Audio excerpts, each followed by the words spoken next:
I think of all the vehicles that we're going to be talking about today, this might be the least likely to ever be produced. Is that a fair assessment? I agree with that. Yeah. Yeah. Okay. It's too small a niche. Yeah. Way too small. Well, what's interesting about it is obviously this is what auto manufacturers use as test beds for new ideas and consumer feedback and everything else. So that's kind of what makes it interesting. And on that note, the Easter Jeep Safari is kind of a little bit of a unique event. And I went through it once, in the fact that it is so well supported by the actual manufacturer of the vehicle line, because you don't really find that.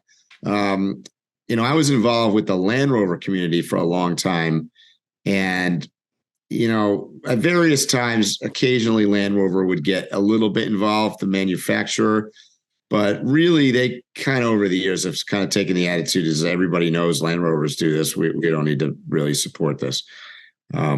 So Jeep has definitely been very involved with that event.